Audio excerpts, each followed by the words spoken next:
Bonjour à tous, où que vous soyez, ravi de vous accueillir à nouveau à Kourou, siège de la famille Ariane, à l'occasion du 7e lancement de Vega en direct. Et pour lancer la soirée, quelques mots d'introduction de M. Stéphane Israël, président d'Ariane Espace. All the operations linked to the final countdown went smoothly.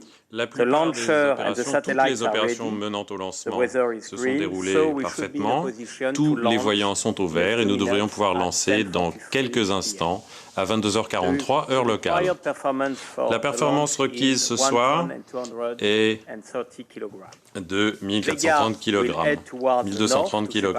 Vega partira vers le nord pour séparer les satellites sur deux orbites héliosynchrones, inclinées à 97,4 et 98,2 degrés par rapport au plan équatorial, à des altitudes respectives de 500 et 675 km. Nous aurons tout d'abord la séparation des SkySat 4 à 7 au bout de 40 minutes, puis la séparation de Perusat 1 au bout d'1 heure et 43 minutes. Alors, quelques minutes seulement nous séparent du lancement. Go Vega, go Perusat 1 et SkySat, et surtout, profitez du spectacle. Merci.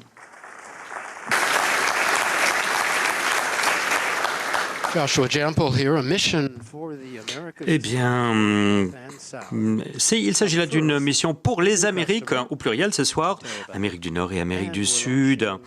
Ici, nous allons lancer eh bien, le premier satellite d'observation de la Terre pour le Pérou, et nous avons ici un nouveau client, Terabella, pour Ariane Espace.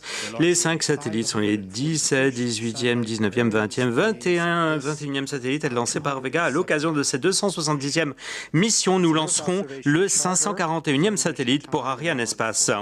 Et il s'agit là d'un ensemble de satellites d'observation de la Terre ce soir qui seront lancés. Temps total de mission, 1h43 minutes, avec une pause environ 1 heure, après le plus 45 minutes.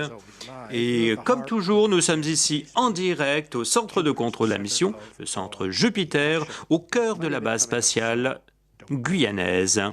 Et Jupiter est le centre névralgique de ce lancement. Et nous sommes ravis d'avoir parmi nous nos invités, nos VIP et nos clients. Et les panneaux de contrôle des statuts sont ouverts. Et nous avons ici des plus petits satellites portés, alors plus petits que ceux portés par Ariane ou Soyouz. Nous avons ici dans cette catégorie de 1 à 2 tonnes ces satellites. Et parfois plus petits, nous avons un lanceur à propergol solide et liquide composé de 4 étages d'une hauteur de 30 mètres. Les 3 premiers étages fonctionnent grâce à un combustible solide, à un propergol solide. Et le 4e avec un propergol liquide. Et les 4 étages eh bien, sont réallumables. Et nous avons ici eh bien, la capacité offerte par Vega de procéder à des lancements de multiples satellites. Et nous avons ici eh bien, nous sommes ici au haut commandement du vol avec un certain nombre de personnes extrêmement importantes ce soir. Nous avons Bruno Gérard, responsable de l'ensemble, donc Ariane Espace à Kourou. Nous avons Stéphane Israël, président et directeur général, Roland Lagier, responsable technique en chef. Et donc nous retrouvons cette équipe.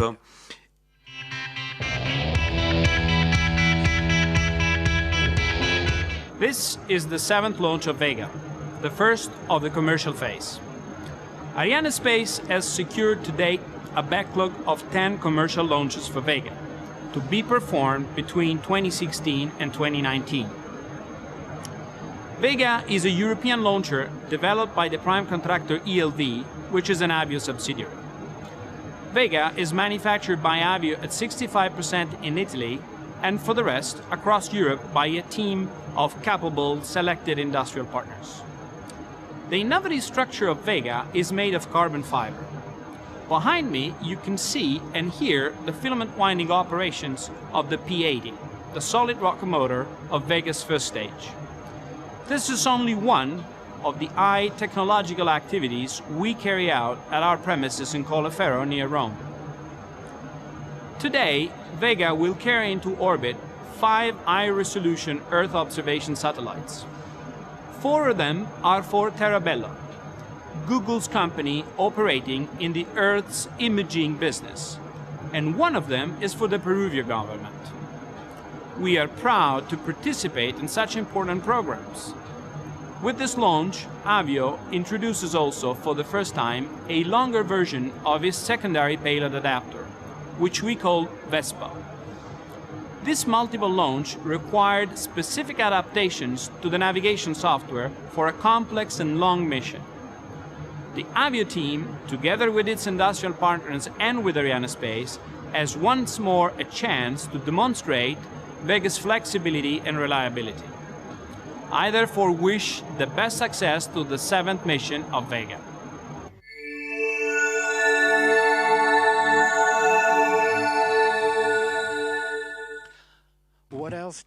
Alors, vous avez besoin de savoir quoi d'autre pour ce lancement ce soir? Eh bien, il n'y a pas de fenêtre de lancement, c'est parce que nous allons injecter les passagers directement sur leur fenêtre orbitale. Et les SkySats vont rejoindre une constellation déjà existante. Certains des vols Soyuz fonctionnent également sans fenêtre de lancement. Eh bien, voilà une vidéo, la vidéo suivante portant sur la campagne de lancement.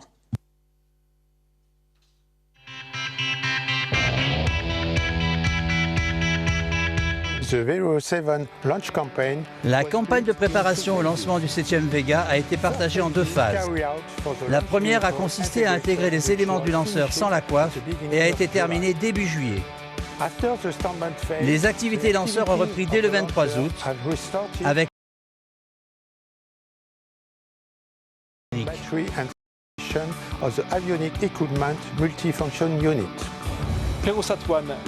Le satellite Perusat 1 est arrivé par avion le 5 août. Il a été transféré directement au bâtiment S3B. Les 4 satellites SkySat sont arrivés à l'aéroport de Cayenne le 12 août. Ils ont été transférés directement au bâtiment S5C, où ont débuté 2 par 2 les tests de vérification des systèmes électriques. Le 24 août, les opérations de test et remplissage des 4 satellites sont terminées. Après pause sur son adaptateur de vol, Perusat 1 a été intégré dans la Vespa, système de lancement double Vega semblable au SIL d'Ariane 5. Du côté SkySat, les 4 satellites ont été intégrés un par un sur une structure spécialement réalisée pour ce vol appelée SAS. Ils ont ensuite été transférés au bâtiment S3B via le conteneur CCU-3 et assemblés sur la partie haute du Vespa. La spécificité de la campagne de VV07 se situe au niveau des opérations d'assemblage de la partie haute du lanceur, avec la première utilisation de la structure Vespa avec Perusat 1 à l'intérieur et l'assemblage des 4 SkySat sur le sommet de la Vespa. Ceci avec un système de séparation très spécifique comprenant des petits moteurs électriques qui sont activés en vol par les batteries thermiques. Le remplissage des réservoirs du 4e étage à Voum avec les ergols stockables a été ensuite réalisé. Le lendemain, la Vespa avec Perusat et les 4 SkySat ont été encapsulés dans la coiffe de Vega.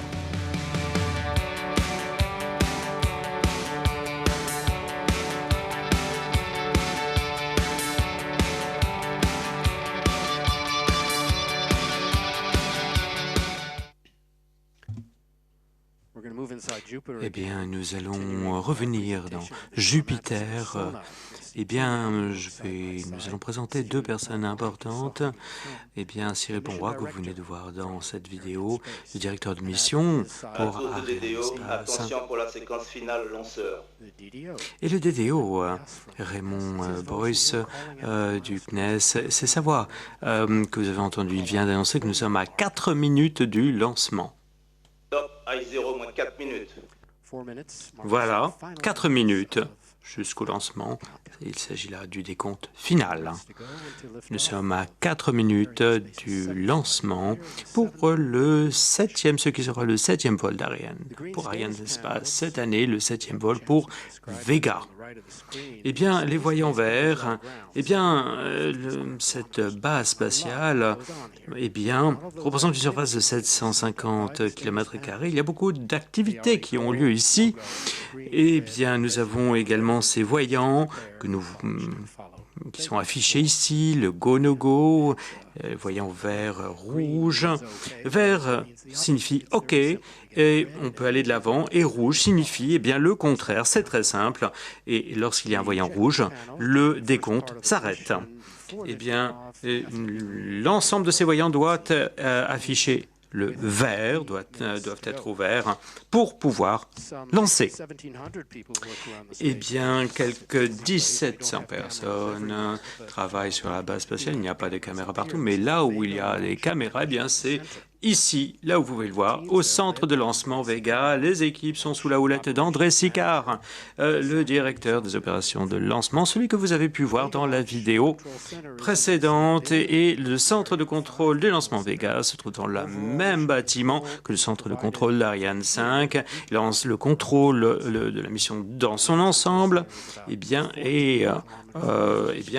c'est ici, à Jupiter, à 14 km de pas de tir. Eh bien, c'est là où nous nous trouvons, dans ce centre de contrôle. Les hommes et les femmes que vous voyez se trouvent à 3 km du pas de tir et ils sont protégés dans un blocos dont les murs ont une épaisseur d'1 mètre.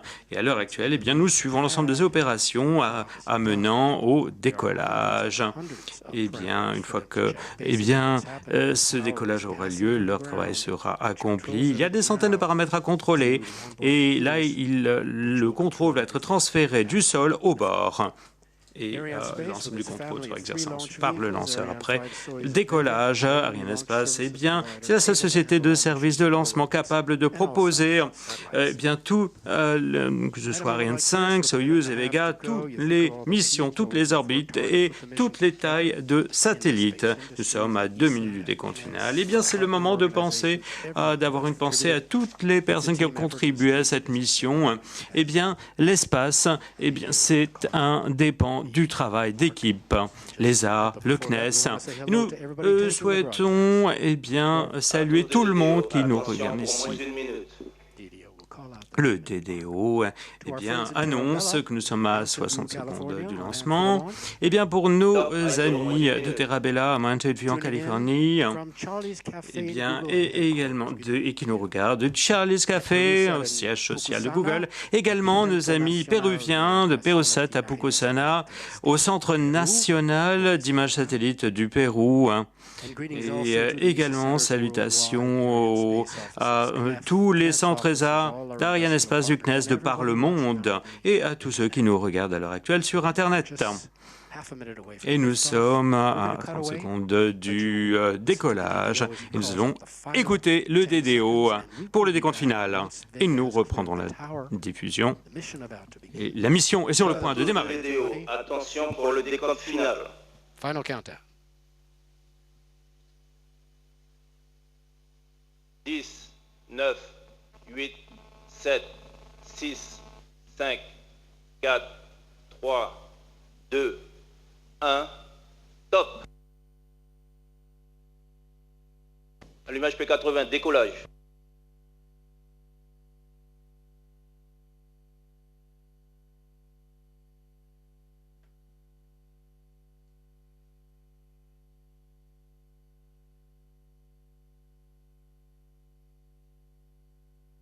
Propulsion nominale.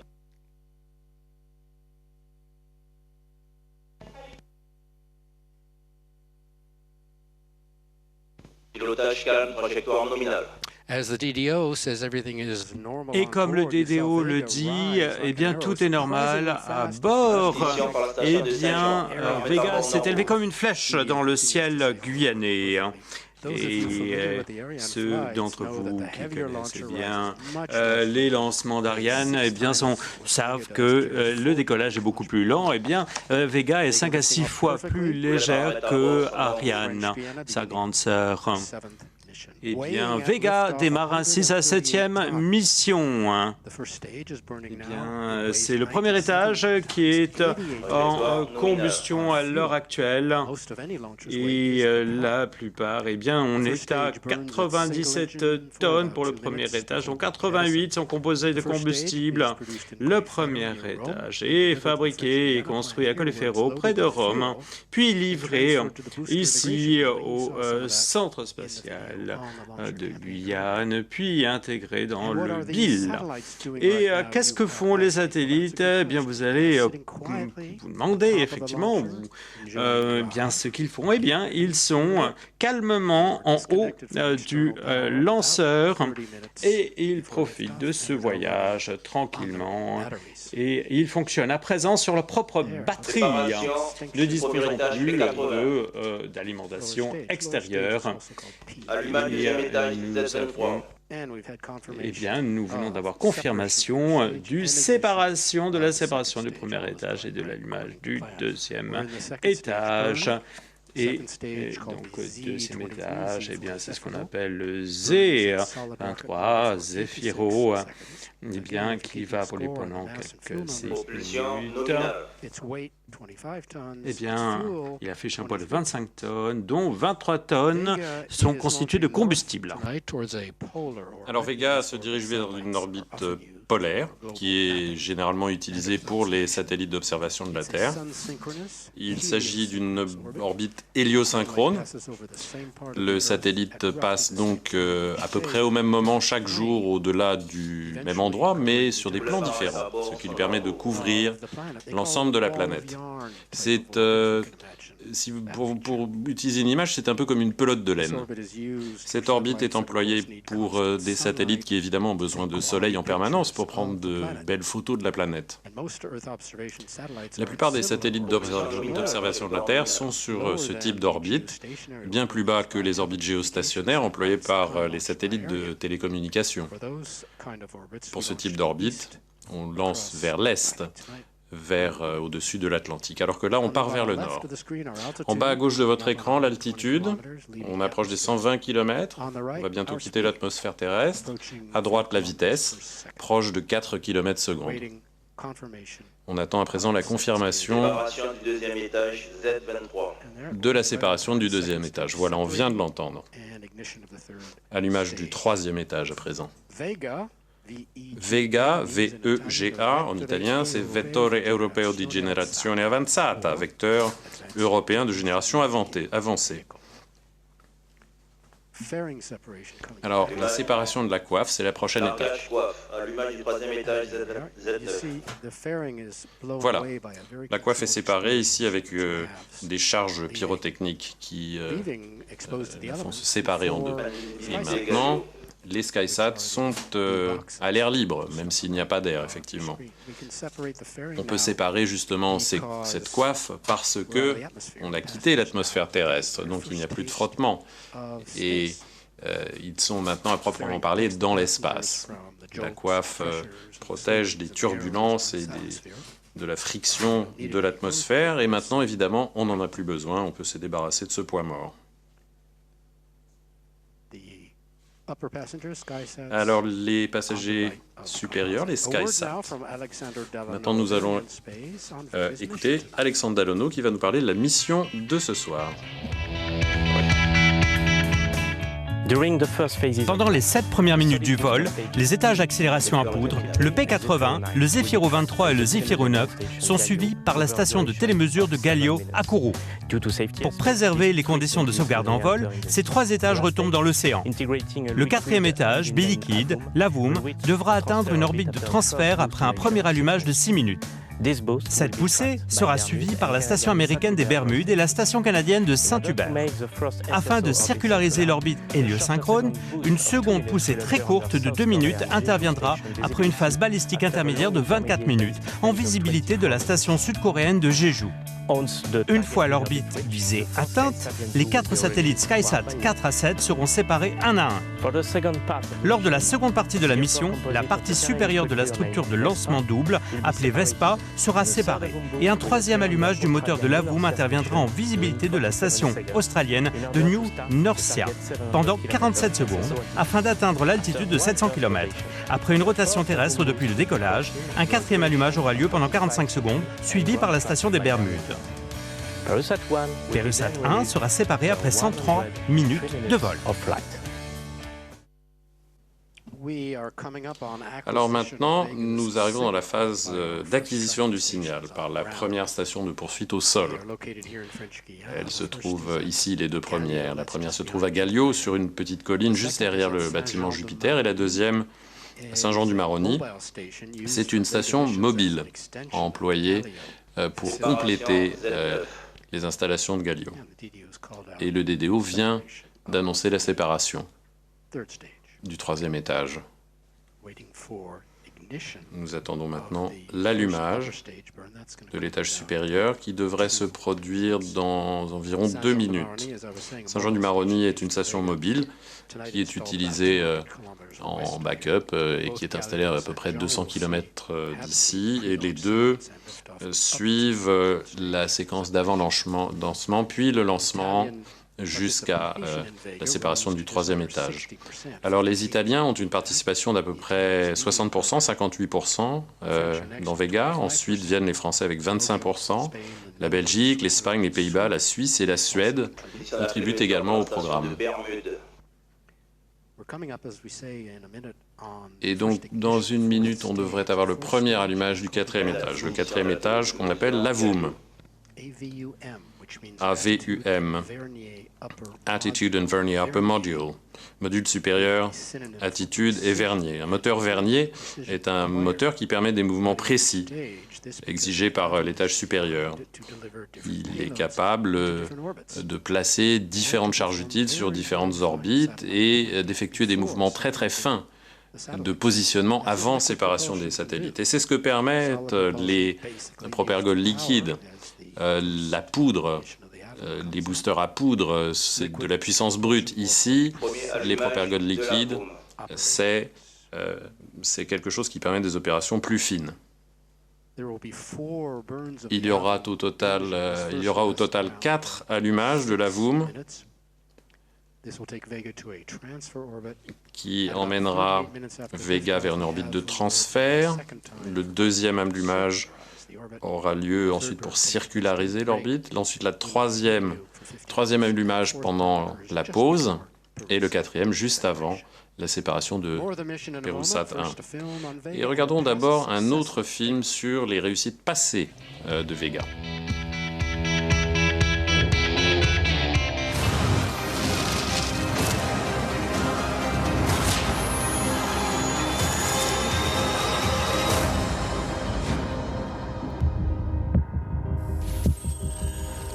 Allumage, premier étage, décollage.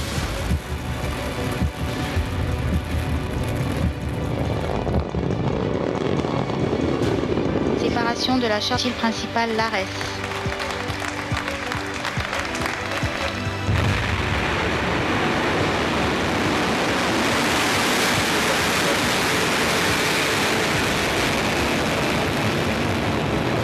Séparation Probavé. Séparation Vénérelsat 1. Séparation Eastcube 1. Yeah.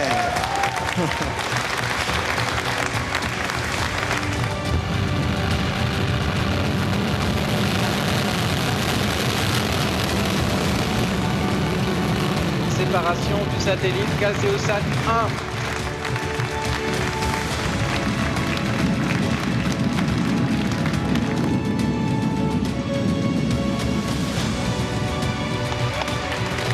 Séparation XB.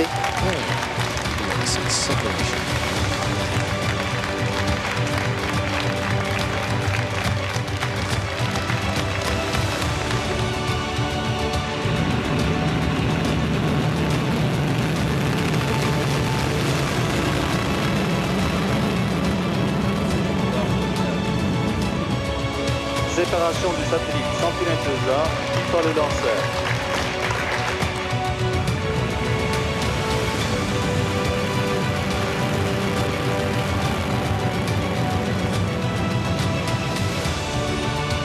Séparation de l'ISA Pathfinder vue par le lanceur. Separation of the LISA Pathfinder satellite.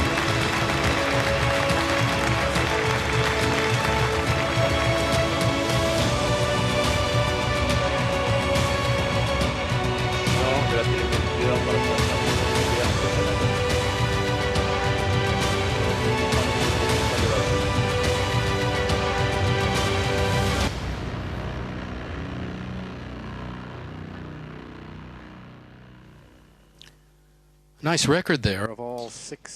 Joli score ici. 6 lancements réussis sur 6.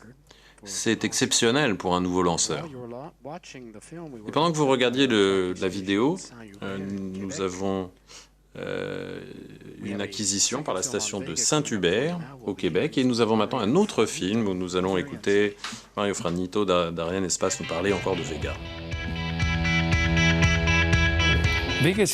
6 lancements réussis ont été effectués par le lanceur Vega depuis son arrivée dans la famille de lanceurs Arianespace.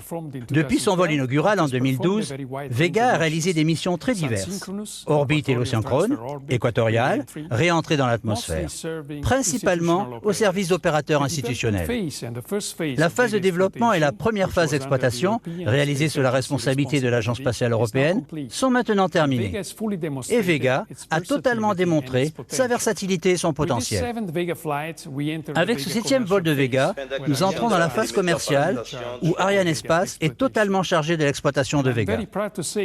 Je suis très fier de vous dire que, déjà, à ce point de départ de la phase commerciale, 10 contrats de service de lancement avec Vega ont été ajoutés au carnet de commandes d'Arianespace.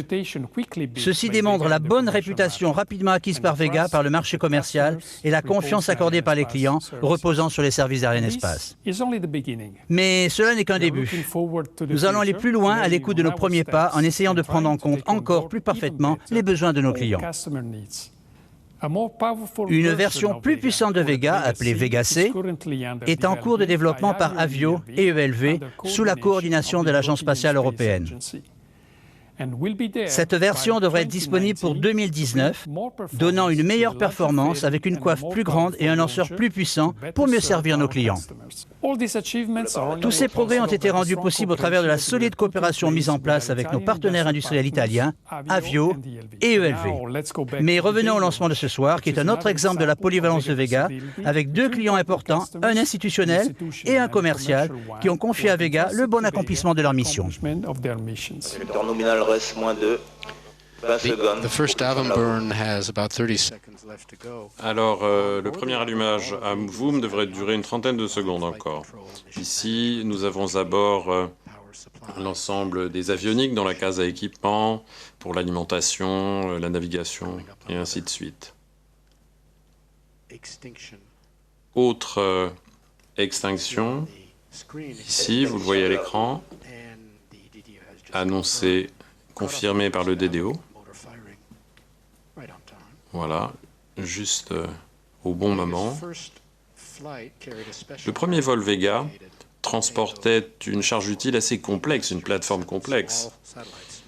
Un passager principal et 7 petits satellites d'1 kilo. Le second vol a permis de tester la structure de support, le Vespa, qui permet d'avoir un passager de plus. Le troisième vol a permis de tester un satellite seul avec un adaptateur. Le quatrième, un système de réentrée.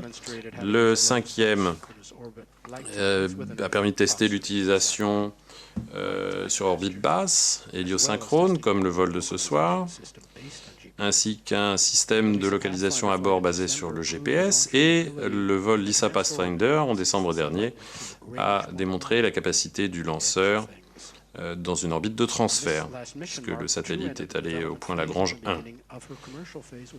Ce soir, c'est le début de la phase commerciale à proprement parler pour Vega. Plus de 1000 personnes de 40 pays européens, avec des partenaires industriels, ont travaillé sur le développement de Vega. L'Agence spatiale européenne a été l'opérateur des 6 premiers vols. C'est Arianespace qui prend le relais avec des droits exclusifs de commercialisation et de service. L'ESA reste à la tête des équipes Vega, ainsi que conserve également la propriété des installations de lancement. Donc Vega devrait atteindre son rythme de croisière d'1 à 2 lancements par an. Il y a déjà 10 lancements qui sont prévus sur les 3 prochaines années, donc le rythme commence à s'accélérer. Le pas de tir a été construit pour Vega à l'emplacement de l'ancien pas de tir pour Ariane 1 qui a été démonté en 1991. La construction du nouveau a commencé en 2004. Dans un instant, nous allons voir à nouveau les images du lancement. Les voilà. Le début de la mission Vega. C'était il y a déjà 16 minutes.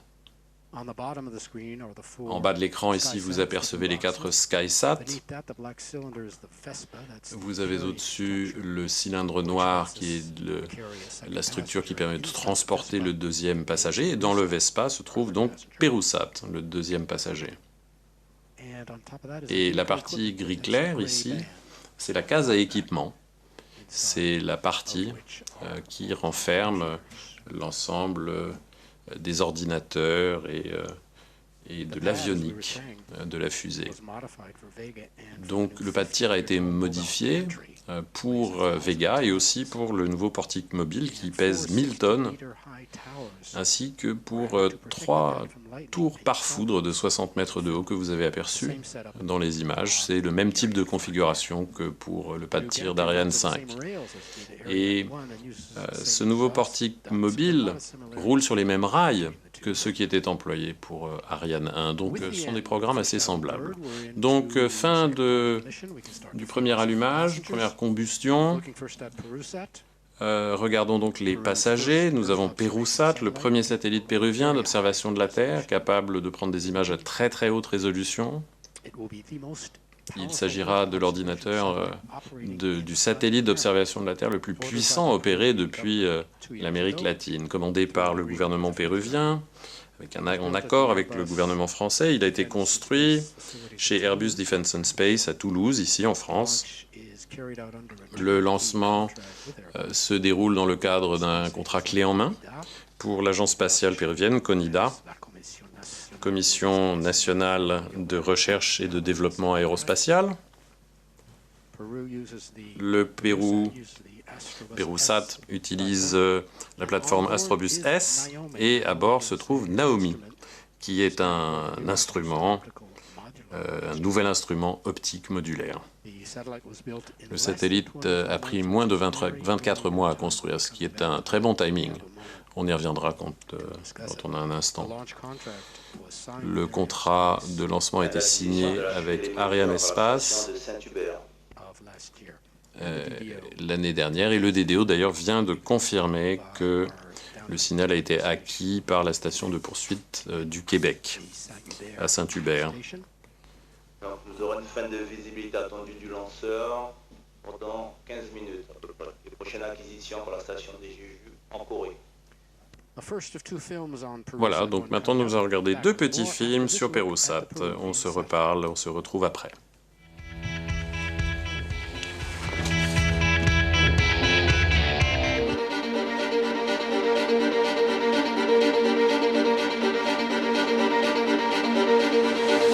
PeruSat 1 es un sistema satelital de observación de la Tierra compuesto por un satélite óptico con capacidad de tomar imágenes con resolución submétrica y un segmento terrestre que alberga todos los equipos necesarios para realizar el control del satélite, así como para permitir la explotación de la información contenida en las imágenes satelitales.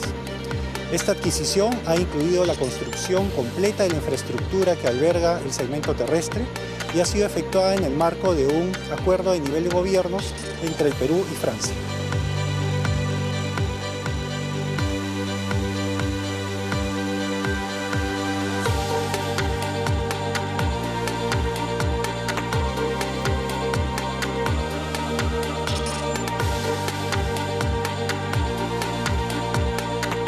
Mi país es un país bastante extenso, tiene más de 1 millón de kilómetros cuadrados de extensión e ingentes cantidades de recursos naturales. Mediante el uso del satélite va a dar la información necesaria para poder tomar una mejor decisión sobre aspectos como, por ejemplo, minería, tal y legal, silvicultura, agricultura y también en defensa y seguridad.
Eh bien, nous allons continuer à nous intéresser aux passagers en position basse Perusat.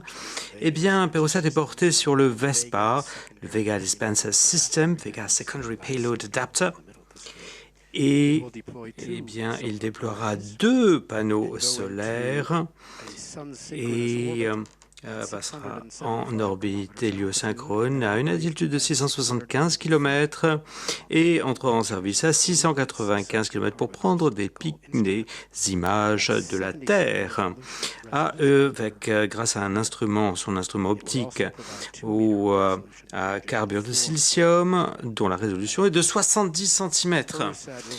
Et il accompagnera les activités du gouvernement péruvien dans le domaine de la gestion des situations d'urgence, l'aménagement du territoire, l'océanographie, les activités de pêche, de forêt, le climat, les activités minières, la géologie et l'agriculture. Perusat est le 115e satellite d'Airbus Defence and Space, lancé par Arianespace, et le 101e passager construit par Airbus à Defence and Space, à être lancé par Arianespace. Eh bien, le carnet de commande Arianespace comprend 13 autres satellites construits par Airbus Defence and Space. Eh bien, une note assez intéressante sur Vega maintenant.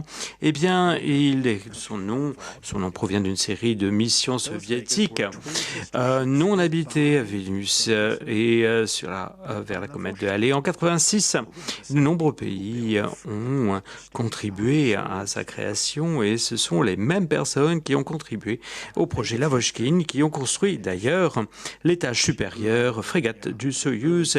Et qu'en est-il de l'histoire de Vega? Bien, c'est intéressant. Ce lanceur était à l'origine un missile américain du nom de Scout. Et nous arrivons ici à la séparation, une vidéo sur du satellite. Ce satellite d'une masse de 430 kg offrira des services d'observation de la Terre au gouvernement péruvien, ce qui lui permettra d'étendre son expansion économique dans beaucoup de secteurs. Perusat 1 sera le système d'observation de la Terre le plus puissant de l'Amérique latine. Sa durée de vie sera de 10 années. Les fonctions de ce système clé en main regroupent un satellite avec instruments optiques de dernière génération, la construction de l'infrastructure sol au Pérou, un segment sol pour le contrôle du satellite et de traitement des images, enfin, un programme de transfert de technologie et d'éducation pour 30 ingénieurs péruviens, incluant le développement, les industries d'ingénierie et les opérations satellites. Il est important de noter que le système complet a été développé en moins de 2 années. Ce qui établit un record mondial grâce à la création du projet Usine, une nouvelle organisation de travail intégrée avec Airbus Defence and Space, ce qui permet d'optimiser les coûts et le maintien du calendrier de fourniture du système sans impact sur la qualité dans tous les cas. Je voudrais remercier tout particulièrement l'équipe Airbus pour sa motivation et son professionnalisme qui a rendu tout cela possible. Je voudrais remercier toutes les équipes qui ont travaillé sur ce programme et en particulier l'équipe projet d'Airbus Defence and Space. Immédiatement après le lancement, notre équipe opérationnelle à Pucusana, au sud de Lima, vérifiera le bon déploiement des panneaux solaires, le bon pointage de l'acquisition Soleil, conduira toute une série d'opérations, incluant le transfert du satellite sur son orbite finale, l'acquisition de la première image, et s'assurera que tous les sous-systèmes à bord fonctionnent correctement. Je ne voudrais pas terminer sans remercier CONIDA pour la confiance qu'ils nous ont donnée, les gouvernements péruviens et français, le CNES et Arianespace pour le dur labeur donné tout au long de la campagne de lancement.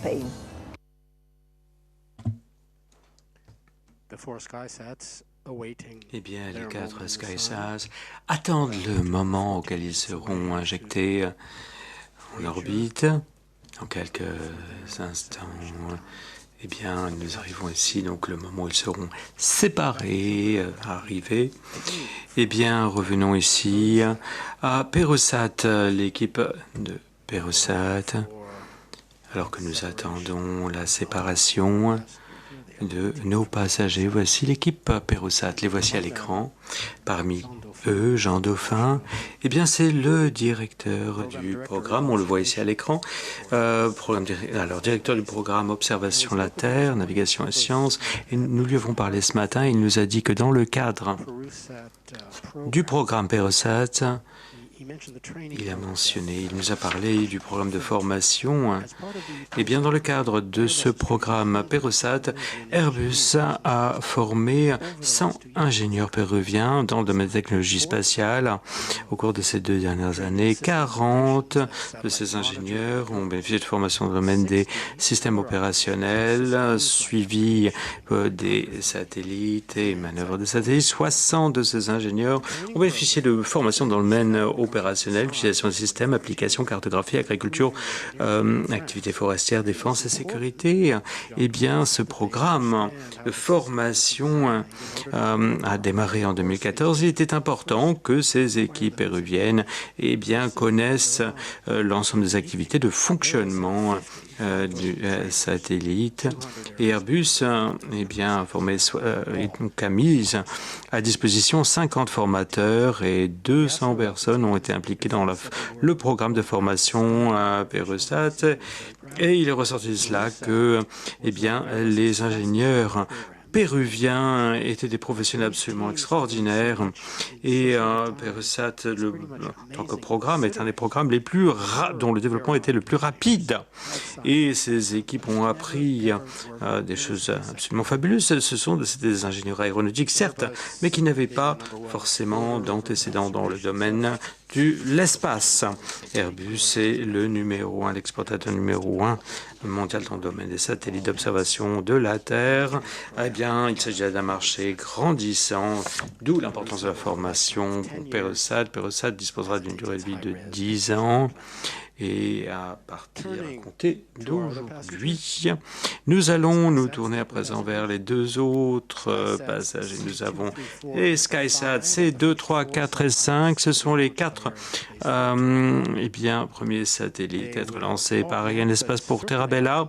Ils compléteront ils ont monté en puissance la présence des satellites en orbite et rejoindront 3 satellites déjà en orbite lancés en 2013-2014 et en juin de cette année.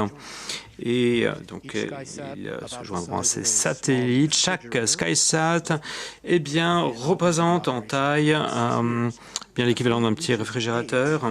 Et lorsque cette flotte arrivera à 8, eh bien, nous disposerons d'une capacité de cartographier l'ensemble de la planète en 3D une fois par jour. Et lorsque nous arriverons à une constellation de 24 satellites, eh bien, cette mise à jour pourra sera rendue possible plusieurs fois par jour. Les séries C disposent d'un module de propulsion sur la base de Space System Loral. Mais tout d'abord, une vidéo sur cette flotte. Pour son 7e lancement de l'année, je suis fier de souhaiter la bienvenue à Terra-Bella, un opérateur américain de satellites commerciaux d'observation de la Terre et nouveau client pour Arianespace. Toute l'équipe Terra-Bella attend avec impatience ce premier lancement multisatellite sur un lanceur Vega depuis le CSG. C'est une nouvelle étape importante dans le déploiement d'une constellation de satellites à résolution submétrique, imaginée en 2009 par un groupe de 4 étudiants de Stanford. Nous avons depuis lancé 3 satellites, mais un à un. Alors, c'est formidable de pouvoir plus que doubler notre constellation en un seul lancement. Et d'ailleurs, le lancement de ces 4 SkySats par Vega va doter Terabella de la plus grande constellation commerciale de satellites d'imagerie submétrique de l'histoire. Notre constellation, placée en orbite basse polaire, collectera des images de centaines de centres économiques partout sur Terre avec des taux de rafraîchissement sans précédent, ce qui permettra de modéliser les évolutions du monde physique pour relever de nombreux défis économiques, environnementaux et humanitaires. Nous souhaitons remercier l'ensemble des équipes qui ont rendu possible le lancement d'aujourd'hui. Nous avons apprécié le travail de nos partenaires L3, SSG, ICAPS et surtout SSL avec qui nous avons œuvré main dans la main nuit et jour pour préparer les charges utiles de ce vol. Nous tenons aussi à remercier notre co-passager, Perusat 1, et les équipes Airbus Defence and Space et Conila pour leur coopération lors de cette campagne. Et bien sûr, nous n'oublions pas Arianespace et ses formidables équipes de lancement Vega pour leur excellent travail au sein du CSG. Travailler avec l'équipe projet de Terabella a été un grand plaisir. Les capacités constructives, pragmatiques et l'efficacité des approches entreprises ont permis de régler les problèmes rencontrés tout au long du programme, ce qui a permis la prise de décision servant le même objectif commun, lancer les satellites SkySat dès que possible. Merci Terabella de votre confiance et nous espérons lancer d'autres satellites pour vous à l'avenir. Longue vie aux satellites SkySat. Le nom d'origine de Terabella était Skybox Imaging, était fondé en 2009, acheté par Google en 2014, et les satellites ont été conçus par Terabella et construits par SSL à proximité de Palo Alto en Californie. SSL construit une gamme de SkySat série C, accompagnant la croissance de Terabella dans cette constellation. Et les passagers de ce soir disposent d'un bus dédiés seront les 55e, 56e, 57e et 58e satellites SSL lancés par Arianespace. Et bien les Français ont choisi Kourou sur 14 autres possibilités en tant que centre de lancement.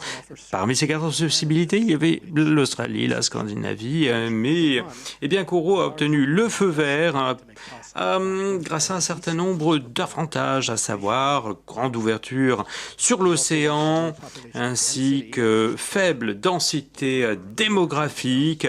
Quelques 200 000 personnes habitent en Guyane française. La plupart de la Guyane est bien couverte par l'Amazonie.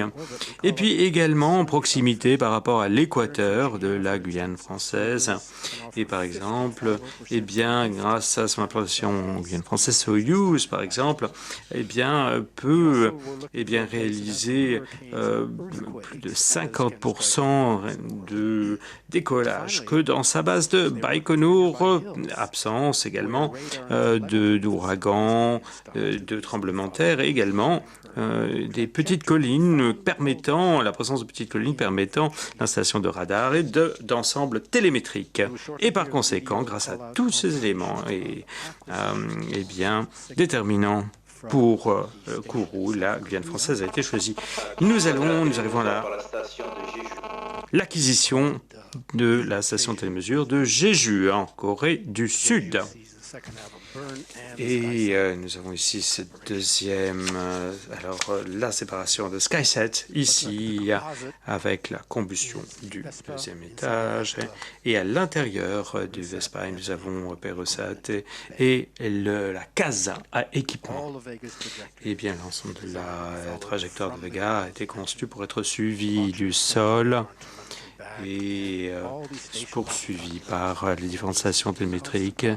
Et nous suivons constamment la santé de l'ensemble des systèmes, renvoyant des informations télémétriques, ce que nous avons les données et des informations sur des milliers de paramètres qui sont collectés et transmises aux stations terrestres, indiquant la santé des équipements en vol.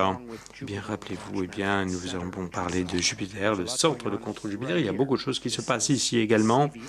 eh bien, ici, c'est le centre visuel en temps réel. Et ces bâtiments sont situés juste à côté d'ici, à Kourou.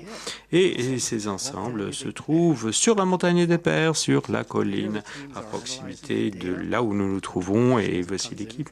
Là, l'équipe de télémétrie, eh bien, qui accompagne le vol de Vega. Ces données sont ensuite traitées par ce centre, sont reconstituées pour l'ensemble de la mission et le vol dans son intégralité recréé en chiffres à partir du décollage jusqu'à la séparation du satellite, puis analysé, réanalysé en temps décalé.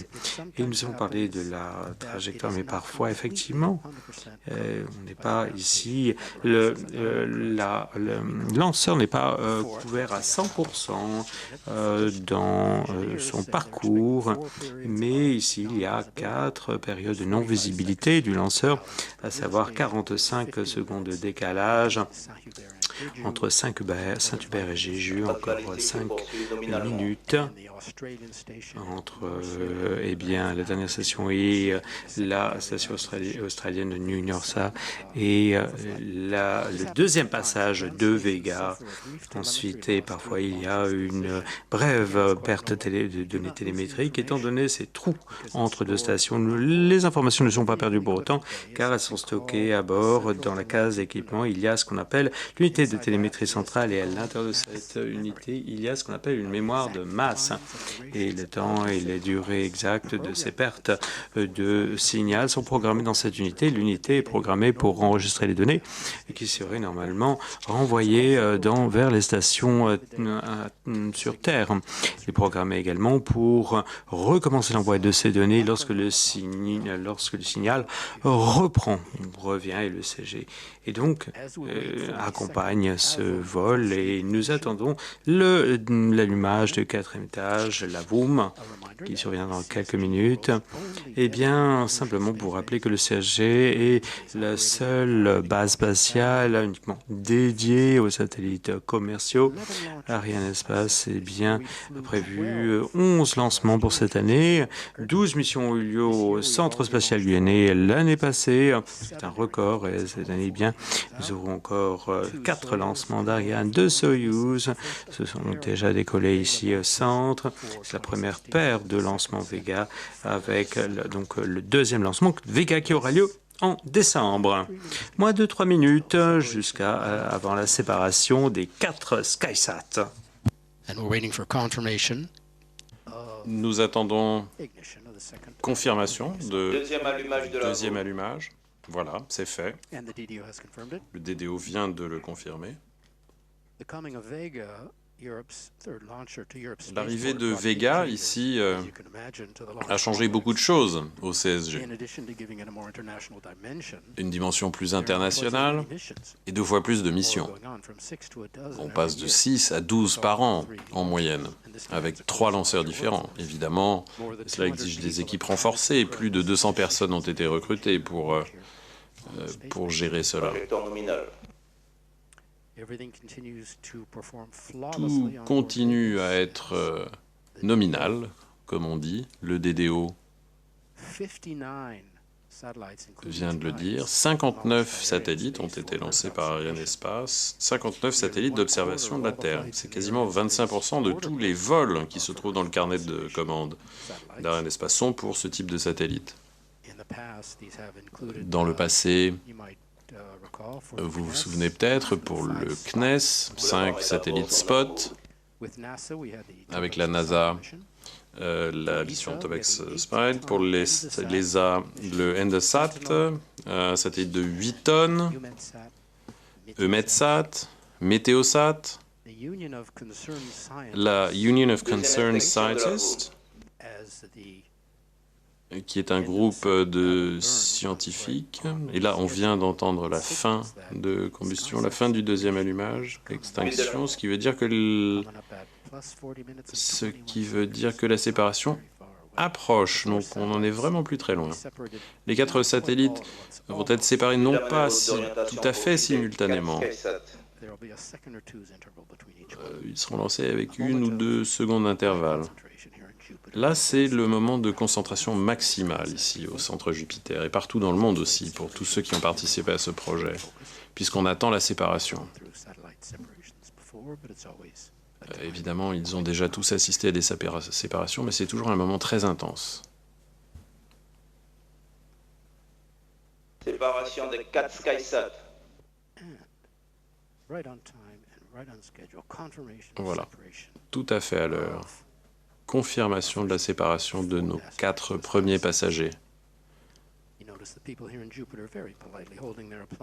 Vous remarquez qu'ici, on retient ces applaudissements, même si on commence à se féliciter discrètement chez Terabella. N'oublie pas qu'il reste encore Perusat, à 1h42 après le lancement. Donc, félicitations aux équipes de Terabella, dont le travail commence maintenant, finalement, au sol. Nous entendrons les premières nouvelles des satellites qui commenceront leur première manœuvre de mise en orbite. Je ne sais pas si vous le savez, chacun des satellites tire son nom de la guerre des étoiles. Nous avons R2-D2, D2-R2, nous avons Luke, nous avons Z6PO, C3PO en américain, et Leia comme la princesse. J'ai commencé à vous parler tout à l'heure du marché des satellites d'observation de la Terre. Un rapport de 2015, un rapport de l'année dernière, d'Euroconsult, estime que plus de 400 satellites pesant plus de 50 kg devraient être lancés dans les 10 prochaines années. Par rapport à 279, la moitié entre 2005 et 2014.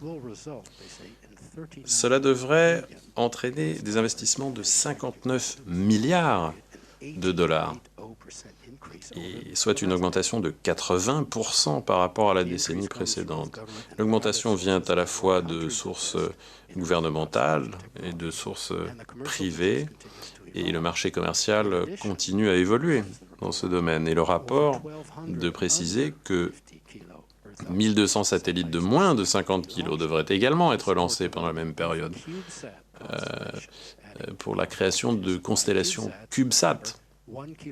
N'oubliez pas que les satellites d'1 kilo, les tout petits satellites, premier lancement Vega, eh bien, cette première Vega en transportait 7. Évidemment, les CubeSat sont beaucoup plus économiques et permettent à d'autres acteurs d'entrer dans le marché spatial. Des gens comme Google, par exemple, ou des pays qui, traditionnellement, n'avaient pas accès ou n'avaient pas intérêt à avoir accès à l'espace. Et maintenant, c'est le cas. Si l'on regarde, si l'on se projette en 2024, le rapport considère que le marché devrait atteindre 3,5 milliards de dollars. Alors, dans un instant, prochaine étape importante, la séparation du VESPA. Nous allons attendre la confirmation du DDO. Le VESPA, c'est cette structure noire que vous voyez sur le composite. C'est une structure de transport à l'intérieur de laquelle se trouve le deuxième passager. C'est ce VESPA qui permet justement de porter plusieurs passagers. Si vous connaissez les lancements Ariane, il y a une structure semblable qui s'appelle le SILDA.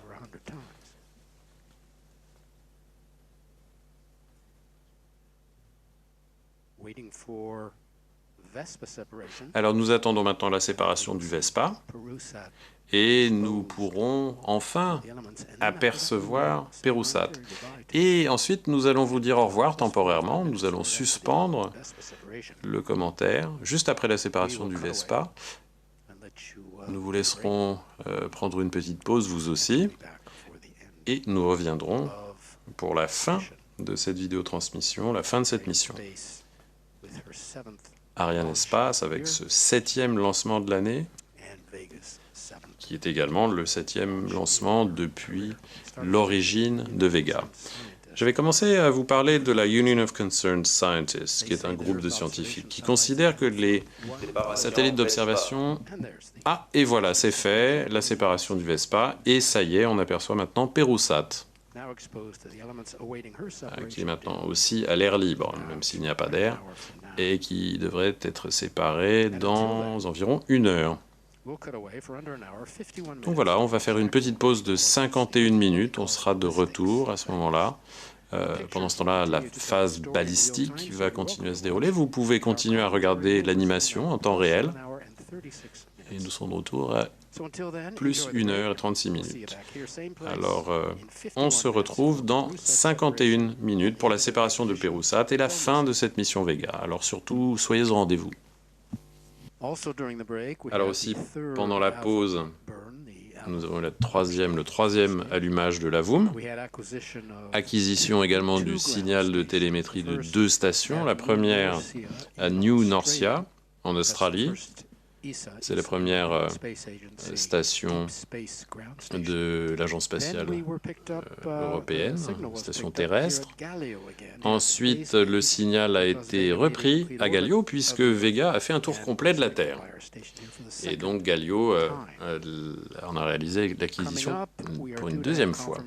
Donc nous devrions avoir bientôt confirmation de l'acquisition du signal aux Bermudes. Alors, nous revoyons les images du lancement, plusieurs angles de caméra.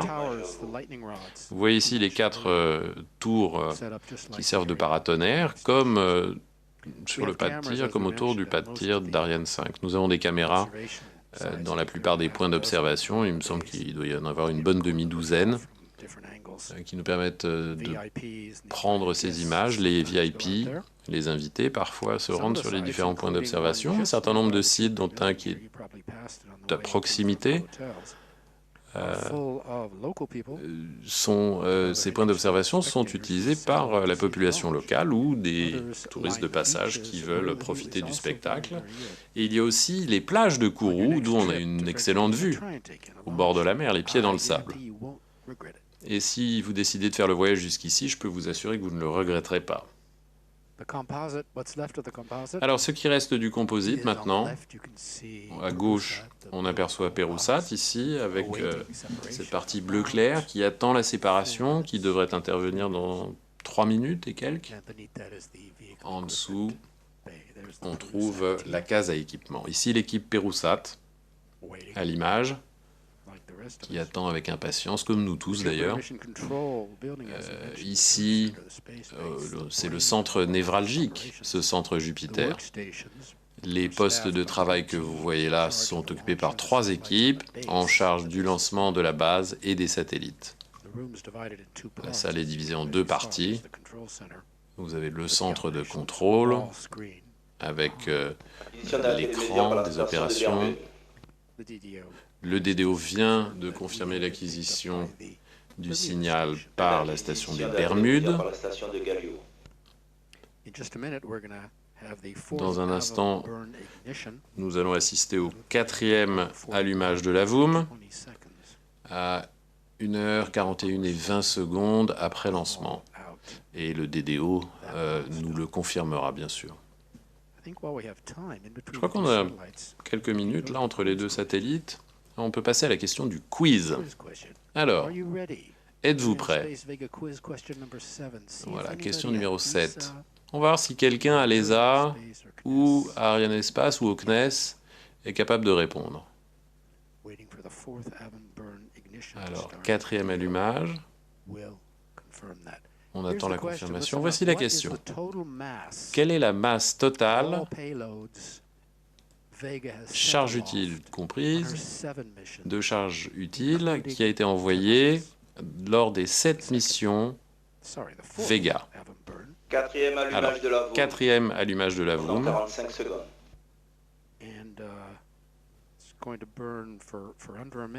Voilà, donc 45 secondes avant extinction, et nous arriverons à la séparation. Donc le quiz. Quelle est la masse totale de l'ensemble des charges utiles mises en orbite par Vega, y compris la mission de ce soir? Si vous avez la réponse, gardez-la sous la main, on y reviendra. Alors Vega, avec ce dernier allumage, est en train de se préparer à la séparation du dernier passager. La mission d'aujourd'hui Et voilà, ça y est, l'extinction de la VUM. La mission d'aujourd'hui a des répercussions très importantes sur l'avenir de la cartographie de la Terre, et aussi pour le Pérou lui-même, en tant que nation, et pour Terra Bella. Et évidemment, nous sommes... Arianespace est très fiers de pouvoir y participer. Alors, nous arrivons maintenant à la séparation du dernier passager. Donc, une fois de plus, un moment de tension palpable ici à Jupiter et probablement aussi chez Comida et chez Airbus Defence and Space.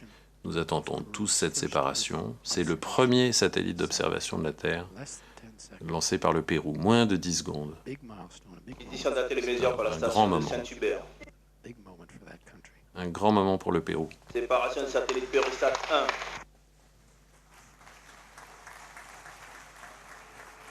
1. Et voilà, c'est fait.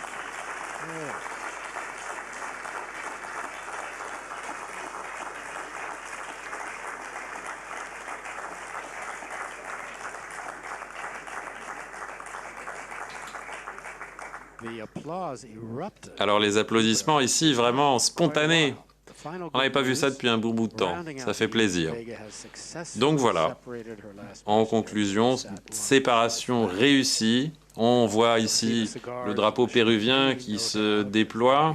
On va probablement sortir champagne et cigares ici, au CSG. Les équipes Pérusat ensuite vont se mettre au travail. Pour l'instant, tout n'est que sourire, poignée de main, accolade, alors que les différentes équipes profitent de ce moment exceptionnel et du fait que leur satellite s'est détaché et va maintenant prendre son envol. Alors il me semble qu'on doit quand même attendre la confirmation définitive de la séparation, que le satellite a vraiment été placé sur l'orbite correcte et que les panneaux solaires vont être déployés correctement. C'est là qu'on pourra vraiment confirmer officiellement.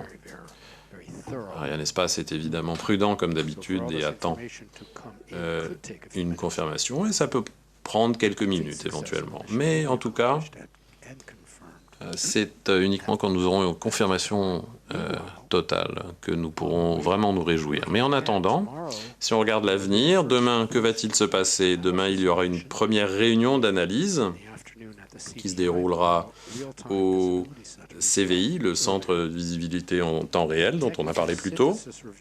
Une synthèse technique aura lieu à 17h et une revue après lancement à 18h, ici, au CSG. Alors à Évry, aussi au siège d'Arianespace, l'analyse post-lancement aura lieu les 27, 28 et 29 septembre, et une autre avec le comité de pilotage le 18 octobre. Alors la mission de Vega est peut-être terminée, mais notre vidéotransmission ne l'est pas tout à fait. Nous attendons encore les discours, les traditionnels discours de fin de mission. Et nous voyons maintenant Stéphane Israël qui se dirige vers le pupitre. Mesdames et messieurs, nous allons l'écouter. Mesdames et messieurs, chers invités, chers clients, Arianespace est ravi d'annoncer que selon nos informations internes au lanceur, les satellites ont été séparés comme prévu sur les orbites héliosynchrones visées. Par conséquent, ce soir, il s'agit du 7e succès d'affilée pour Vega et je tiens à féliciter Avio-EV pour cette réussite.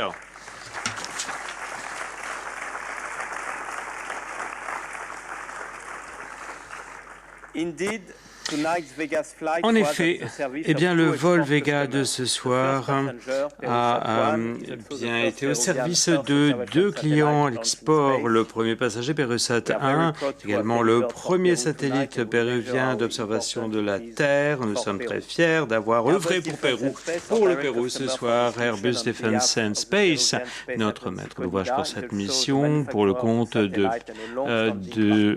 l'agence péruvienne spatiale CONIDA et le constructeur également de satellites et partenaire de longue date d'Arianespace. Et nous avons essayé de compter le nombre de Vega. Nous tenons à remercier l'ensemble des membres de l'équipe. Et également, nous avons un nouveau client. Bienvenue à vous, Terabella. Merci. Et vous avez pu mesurer la flexibilité, la fiabilité du lanceur Vega. Je tiens à remercier, à exprimer ma gratitude à Luc Vincent, Marc Matossian, Paul Day. Et nous avons véritablement partagé ce succès ensemble. Nous travaillons depuis des années pour réaliser cette mission avec vous et nous sommes ravis de cette réussite à laquelle nous avons pu assister ce soir. Il s'agit là d'un première réussite et d'autres suivront, j'en suis sûr. Félicitations également à Space System Loral. SSL est un partenaire majeur pour nous et je tiens à remercier l'ensemble des équipes qui ont participé à ce lancement. Le vol de ce soir a été complètement consacré aux satellites d'observation de la Terre.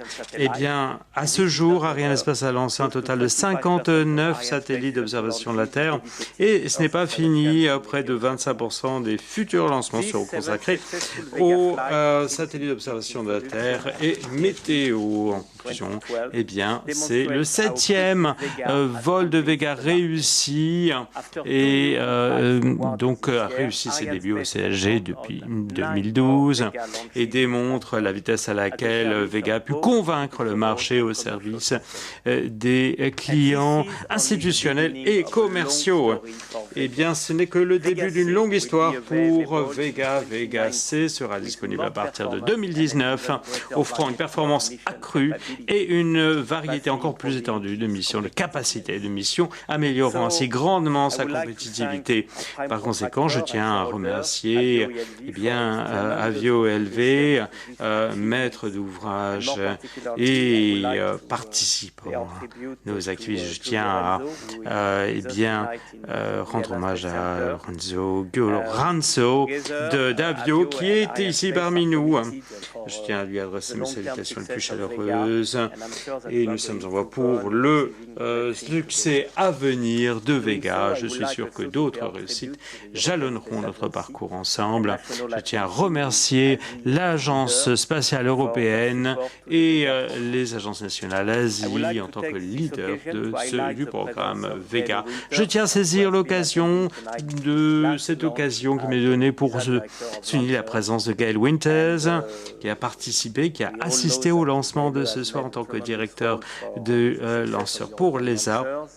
Et nous savons que, il a participé notamment au succès de la décision concernant Ariane 6. Je tiens à vous remercier de votre contribution à notre réussite. Et donc, nous avons Daniel Neuschwander qui est à présent à la barre de cette mission. Je tiens à remercier l'ensemble de ceux qui ont participé ici au CSG, au CNES. Et ici, c'est également le dernier lancement, non seulement pour elle, mais également pour Bernard Chemoul, du CNES CSG en tant que directeur. Et nous avons maintenant pour mission d'accroître le nombre de lancements ici au CSG au cours des années précédentes. On était à 5, 6, 7. Maintenant, on en est à 11 lancements, peut-être maintenant 12, 13 à venir. Je tiens à vous remercier pour tout le travail que nous avons pu faire ensemble. Et toute la réussite que nous avons pu accomplir. Et je tiens à féliciter Arianespace pour et tous nos collègues d'Arianespace pour ce 7e lancement réussi. Lancement après lancement, Arianespace fait la différence. Nous sommes fiables, nous sommes ici. Et je pense que c'est quelque chose que nos clients apprécient grandement. Par conséquent, je tiens maintenant à accueillir et à inviter à intervenir nos clients et nos partenaires. Merci.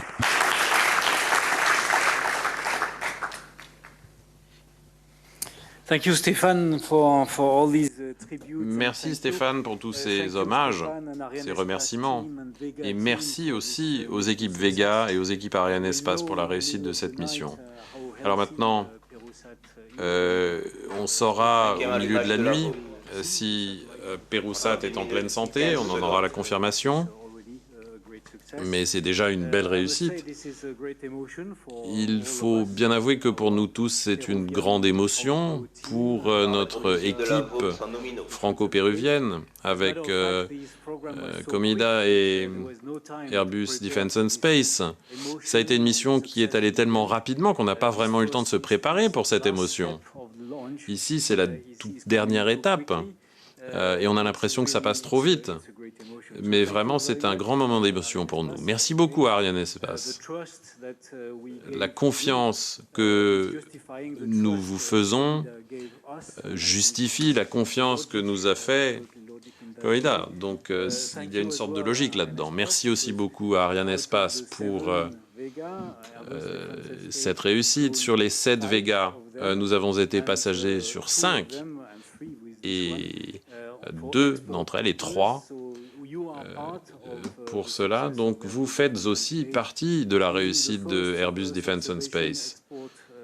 Il s'agit nous sommes le premier acteur d'export sur les satellites d'observation de la Terre. Et sans un lanceur fiable, ce ne serait pas possible. Donc cette équipe franco-péruvienne, encore une fois, et il faut aussi penser à remercier le CNES qui nous a aidés dans cette réussite.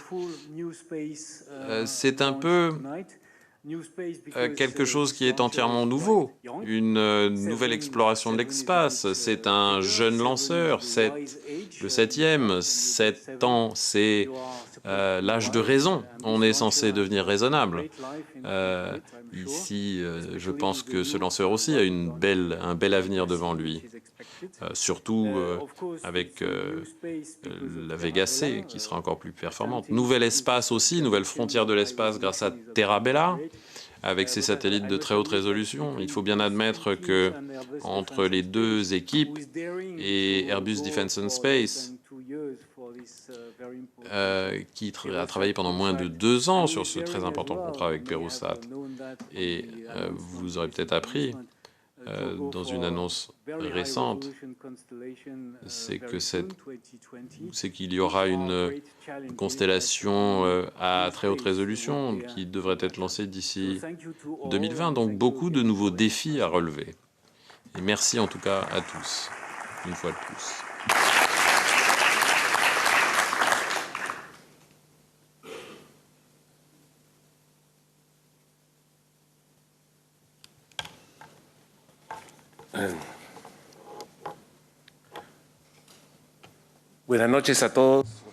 Bonsoir à tous. Je vais intervenir en français. We are from Peru, in the other side of the continent. Alors, nous venons du Pérou, de l'autre côté de ce continent, l'Amérique du Sud, du côté Pacifique. Et donc, cependant, nous avons pris l'avion pour passer par Paris et revenir ici. Et plutôt que d'arriver directement du Pérou à la Guyane française. J'aimerais m'exprimer à présent en espagnol parce que j'aimerais parler non pas seulement de l'espace, de satellites, de lanceurs.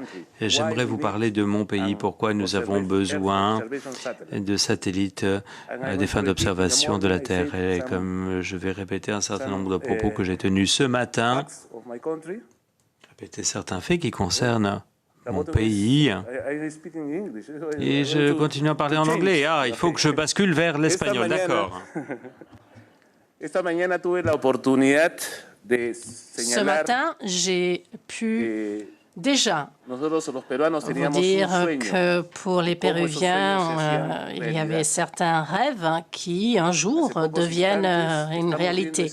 Et justement, on vient de vivre un de ces moments, un rêve qui est devenu une réalité. Nous sommes enfin arrivés dans l'espace. Et il ne s'agit pas seulement de mettre un satellite en orbite, mais de pouvoir exploiter justement et utiliser ce satellite pour garantir le développement et la sécurité de notre pays.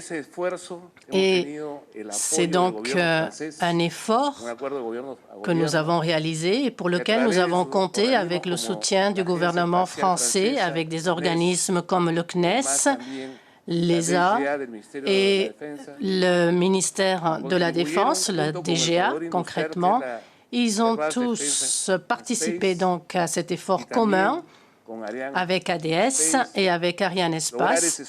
Et nous avons pu donc faire que ce rêve soit une réalité. C'est un rêve que nous avons eu d'abord en 2006. Il y a eu différentes politiques qui se sont succédées et finalement, aujourd'hui, nous vivons un moment historique pour notre pays.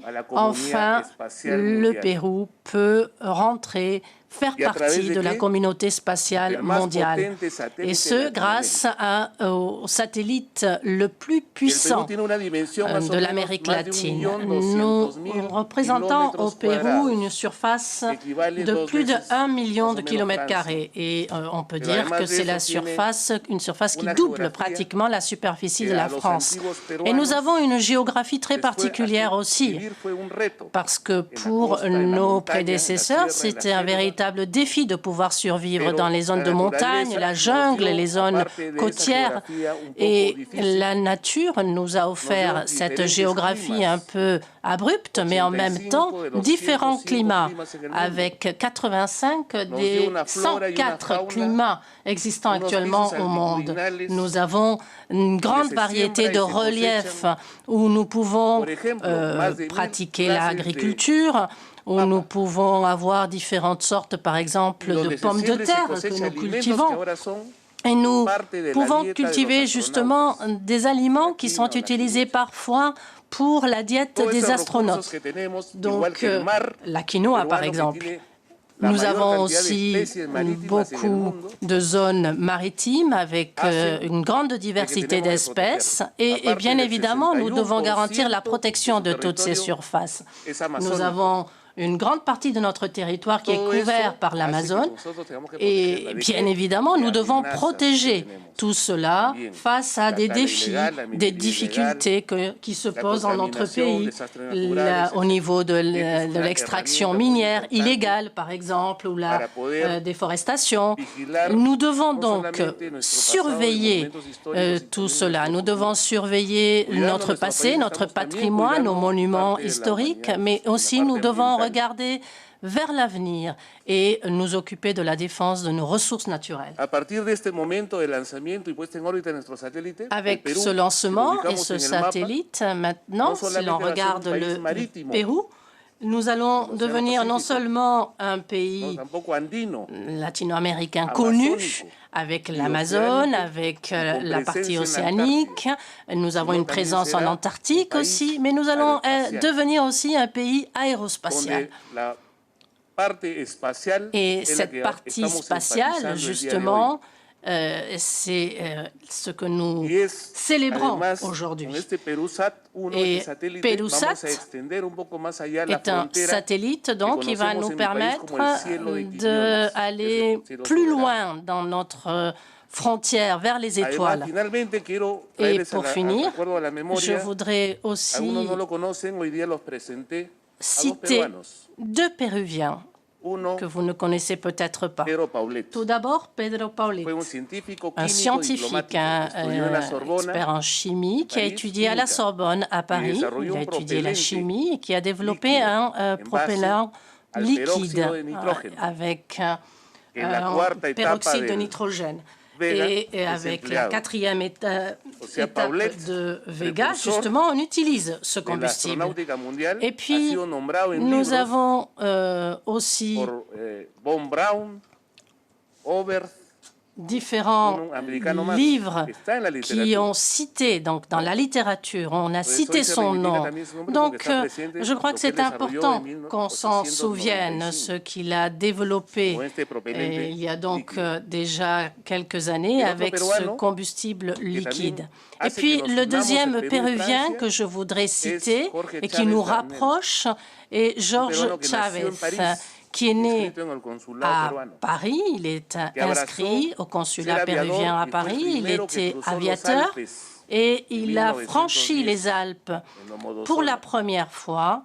Et justement, il a eu un accident au moment de l'atterrissage, malheureusement, et à ce moment-là, il a prononcé une phrase qui est devenue une devise pour nous. Et il disait toujours, regardons vers le haut, toujours vers le haut, vers les étoiles. Aujourd'hui, nous sommes proches de ces étoiles. Merci pour votre soutien. Merci à la communauté spatiale française et européenne.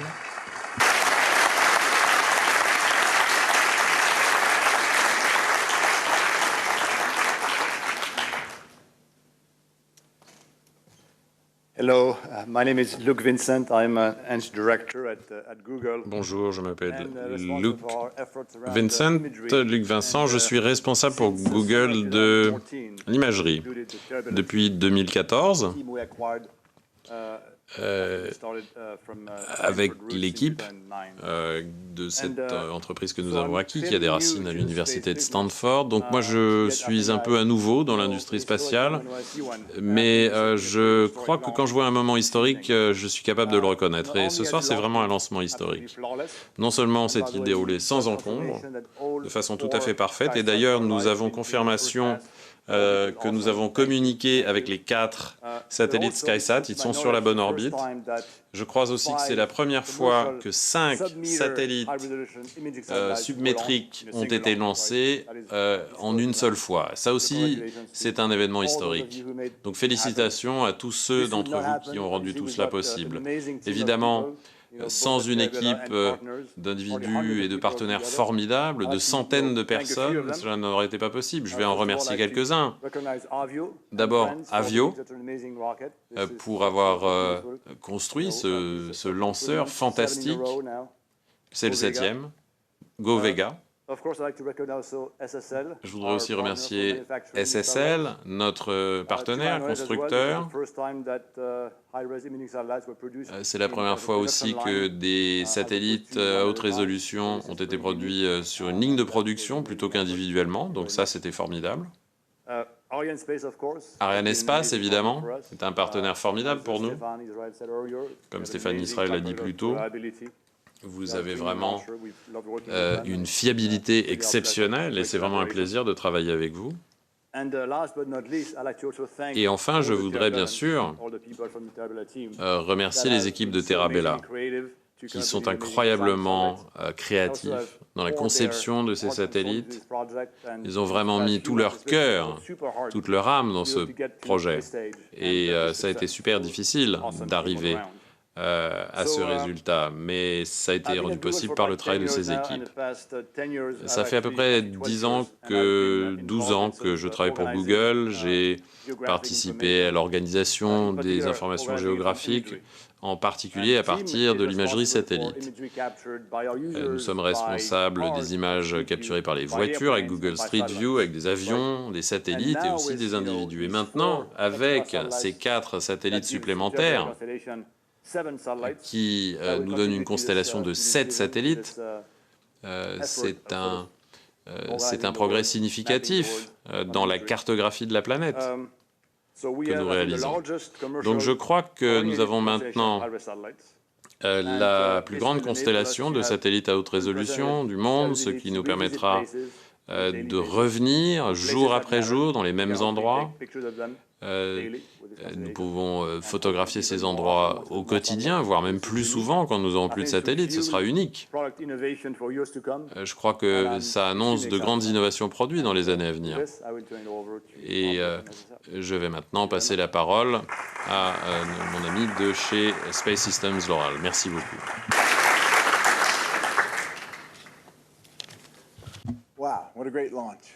Quel lancement fabuleux! Eh bien, nous en sommes au 7e vol, 7e succès pour Vega, 7e lancement de l'année pour Arianespace, avec cette expansion de la constellation de satellites. Mes félicitations à tous pour la qualité de leur travail, la quantité de travail engagé. Eh bien, SSL, nous savons qu'un lancement nécesse une somme de travail d'une foultitude d'acteurs. Je tiens à vous remercier, Luc et Thierry, pour tout ce que vous avez fait, ainsi que toute votre équipe. Nous avons travaillé ensemble, nous avons été ravis de le faire pour développer cette constellation de satellites. Toute notre équipe, Joe Rothenberg, Danae, vous avez fait un travail absolument fabuleux, et avec toute l'équipe qui vous a épaulé au quotidien pour faire de cette mission un succès. Mes remerciements à Relminendorf et l'ensemble de ses équipes d'ingénieurs de chez SSL. Je tiens à remercier Stéphane et toute l'équipe d'Arianespace, cette équipe, sur l'ensemble de lancement de la base de Kourou est extrêmement professionnel. Nous vous en sommes extrêmement reconnaissants. Eh bien, nous avons lancé 58 satellites sur des lanceurs Arianespace.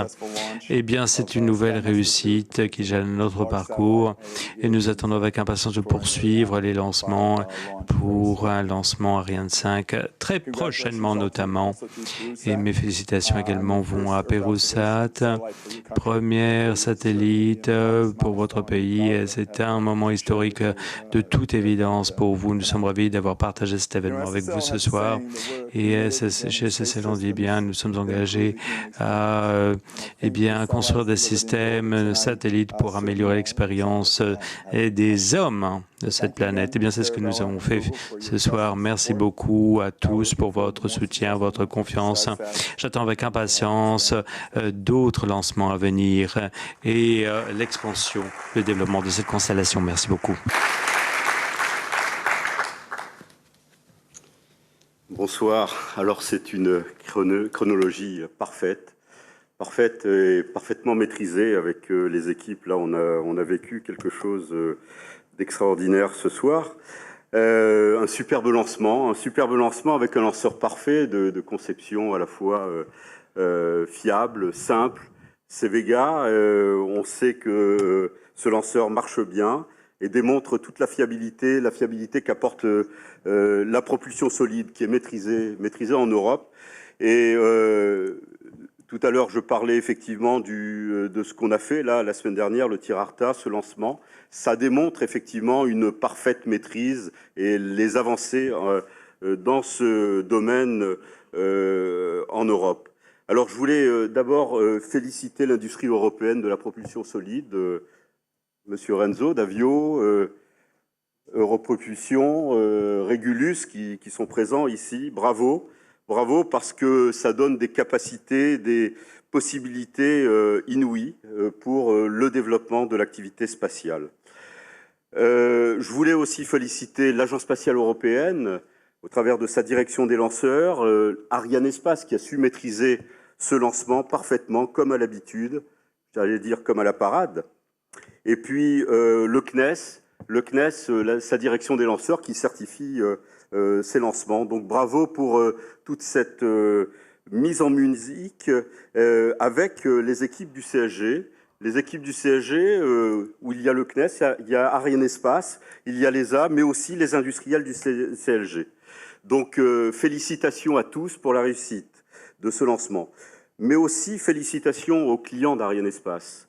Avec alors TerraBA, Google, SSL, les 4 satellites, donc qui va développer ses capacités alors j'espère de Google Earth. On verra très vite les photos, les images de ces satellites, et puis on voit apparaître ce qu'on appelle le New Space. Alors tout à l'heure, quand je voyais Luc Vincent lire son discours, voilà le New Space, lui, il avait le téléphone pour lire son discours. Moi, j'ai une feuille de papier avec quelques mots écrits à la main. Donc voilà, on rentre pleinement dans ce 21e siècle avec ses capacités de communication.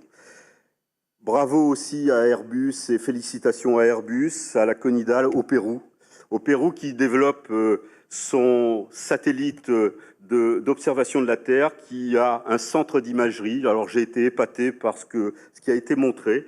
Alors ici aussi, nous avons un centre d'imagerie, et puis je rêve qu'un jour, nous pourrons coopérer dans ce domaine-là, parce que ce que j'ai vu, le Pérou, c'est 60% de l'Amazonie, la Guyane, c'est quasiment 100%. On peut peut-être partager des choses ensemble, donc dans de véritables coopérations sur ces territoires d'Amazonie. Et là encore, donc, je voulais signaler que le CSG est un outil performant, mais un outil performant grâce à ses clients parce que nous visons l'excellence de service, l'excellence de fiabilité, de disponibilité. Et ça, c'est pour mieux répondre aux besoins des clients. Et j'espère qu'ils apprécient cet outil que nous leur mettons à la disposition d'Arianespace et de ses clients. Alors, ce soir, c'est un peu particulier pour moi parce que c'est mon dernier lancement à la tête du centre spatial. Je viens de passer 8 ans en Guyane, donc ça fait 68 lancements, voilà, quand on commence à faire des comptes, 4 ans à cette tête. Et c'est une expérience assez riche, passionnante, et je voudrais exprimer des remerciements. Alors, mes premiers remerciements vont à l'ESA, parce que ça a été un partenaire parfait, infaillible, qui était à nos côtés et qui nous a épaulés. Et grâce à ce partenariat, le CSG a été fort. Donc merci, et merci en particulier à la direction des lanceurs de l'ESA, à Gaël Winters, qui l'a dirigé, et qui part, lui aussi. Mais je crois que si nous avons réussi, c'est parce qu'il y avait une entente parfaite entre nos équipes et un fonctionnement complètement optimal. Merci aussi à Arianespace. Merci à Stéphane pour tes mots très sympathiques. Vraiment, j'ai été touché. Merci aussi à tous ceux qui ont travaillé avec moi, à Louis Laurent, à Patrick Loire, qui a passé quelques années ici, et puis à Bruno Gérard, qui l'a succédé. Bon, je sais qu'il est tard, donc je vais essayer d'aller vite. En Europe, il est déjà plus de 3 heures du matin. Donc, merci à vous, à toutes ces équipes. Au CSG, on a l'habitude de dire que nous formons une famille. Eh bien, moi, j'ai plutôt envie de dire que nous formons un ménage. Alors, un ménage un peu particulier. Et comme tous les ménages, c'est un ménage animé. Et ça l'a été avec Arianespace. Alors, effectivement, nous avions beaucoup de discussions, beaucoup de points de vue. Des fois, ils étaient différents, des fois, ils étaient en accord. Mais je crois que le but, c'est d'être les meilleurs. Et tout ça s'est fait dans le respect, à la fois dans le respect des hommes et dans la reconnaissance de la compétence et l'excellence de chacun du CNES, de l'ESA, d'Arianespace et des industriels. Donc merci pour ces années passées vraiment passionnantes. Avec l'Agence spatiale européenne et puis avec Arianespace, le CNES, nous avons développé un outil fantastique pour l'Europe, qui démontre toute son efficacité, qui est à la fois une efficacité technique, je l'ai dit, mais aussi une efficacité économique.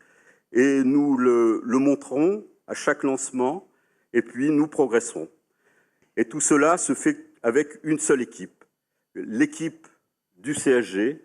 Je n'oublie pas non plus les industriels de la base. Merci à eux, parce que sans ces équipes-là qui apportent leurs compétences et puis leur disponibilité, eh bien nous pouvons offrir tout ce service. Merci aussi au service de l'État, dirigé par le préfet et qui est représenté ici par Laurent Lenoble, parce que ça a été une véritable complicité. Ça n'a pas été simple de faire fonctionner le centre spatial et vraiment il faut que l'État français soit à nos côtés pour nous aider à développer cette activité dans ce territoire. Merci aux forces armées et puis à l'ensemble des services. Je voulais aussi saluer la Guyane parce que le centre spatial ne peut pas se développer sans un développement de ce territoire. Et je voulais souligner le soutien que nous avons des élus de Guyane pour que ce centre spatial puisse s'intégrer et puisse bénéficier de toutes les ressources qu'apporte la Guyane. Alors, il y a la position géographique, mais il n'y a pas que ça. Il y a cette biodiversité, il y a cette variété des cultures, et nous en bénéficions pleinement. Donc, merci. Et enfin, je n'oublierai pas, bien évidemment, les équipes du CNES, où là, j'ai rencontré l'excellence, l'intégrité, la pugnacité, le don de soi, mais un don de soi pour le spatial, mais les gens vivant ici donnent aussi d'eux-mêmes pour le territoire. Ils sont intégrés et merci aussi pour cette conscience professionnelle que je trouve hors norme. Alors voilà, pour moi, c'est une page qui se tourne, mais pour le CSG, l'histoire continue. L'histoire continue à s'écrire et grâce à Ariane 6, et dont je rappelle qu'une grande décision a été prise par le Conseil de l'ESA de poursuivre ce projet. Et en Guyane, nous attendions cette décision parce que là, c'est porteur d'avenir et le spatial en Guyane est porteur d'avenir. Eh bien, le CSG se voit là un grand avenir. Alors, je quitte, mais je dirais le cœur léger parce que je sais que mon successeur va reprendre ce manche et va réussir comme on a fait, avec des lancements. Il faut qu'on lance, il faut qu'Ariane Espace ramène des clients. Et effectivement, tu disais, Stéphane, que nous visons 12, mais nous avons l'ambition de faire plus. Voilà. Donc le CSG se prépare à cela. Donc moi, je n'ai plus qu'une chose à faire, c'est, mon successeur est-il là, lui remettre une chose. Vous savez ce que c'est la clé de la base. Voilà. Donc je peux lui remettre, Didier, la clé de la base.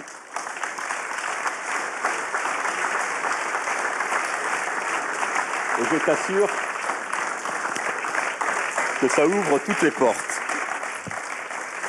y compris les portes du cœur. Au revoir. Merci.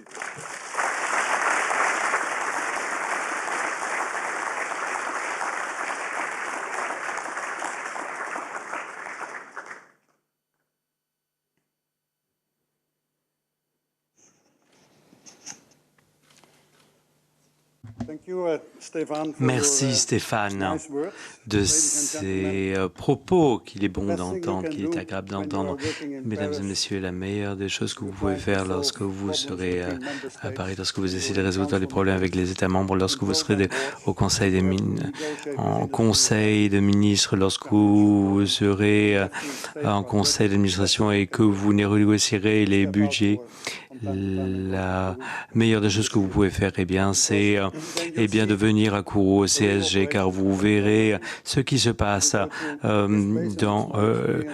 ici même et vivre cette expérience pour vous-même, partager ces moments, voir que nous sommes ici une équipe et nous avons ici une équipe axée sur les réalisations, sur le fait de réaliser ces lancements dans les délais, dans les meilleures conditions possibles. C'est absolument fabuleux voir un vol, un tel succès, une telle réussite. On en a tellement connu de ces réussites ici ce soir avec Vega. Qu'est-ce que je peux vous dire? C'est fantastique, tout simplement. 7 vols réussis d'affilée. Nous pouvons nous enorgueillir d'avoir ce petit lanceur dans la famille Ariane.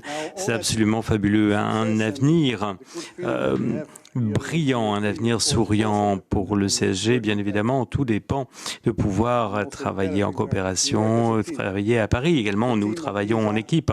C'est l'équipe de l'ESA, du CNES, NASI, l'autre agence nationale, nos partenaires industriels et en particulier Ariane Espace. Eh bien, toute cette équipe est là pour accompagner l'exploitation du système de lancement ici même. C'est également une équipe qui axe son travail sur l'avenir et nous devons travailler au présent mais également sur l'avenir pour le lancement, pour mettre en avant nos services de lancement de satellites pour être plus compétitifs au niveau des coûts vis-à-vis du marché mondial des lanceurs. Et nous travaillons de concert avec les équipes en Europe et l'avenir sur lequel nous travaillons, eh bien, c'est Ariane 6 et Vega C. Je peux vous dire qu'au cours de toutes ces années que j'ai été directeur de lancement, eh bien, Ariane 6 et Vega C m'a accompagné dans mes pensées tous les jours. En 2014, eh bien, nous préparions la conférence ministérielle. Ce n'est pas une préparation facile, mais nous avons vu une décision extraordinaire prise par les membres du Conseil, à savoir accompagnant pleinement deux nouveaux systèmes de lancement. Et en 2015, nous avons eu le plaisir de négocier avec l'industrie les bases contractuelles des activités de lancement. Pas facile de négocier avec l'industrie, mais nous avons été en mesure, avec l'industrie, et bien d'arriver à conclure un contrat de manière à pouvoir démarrer dès 2015.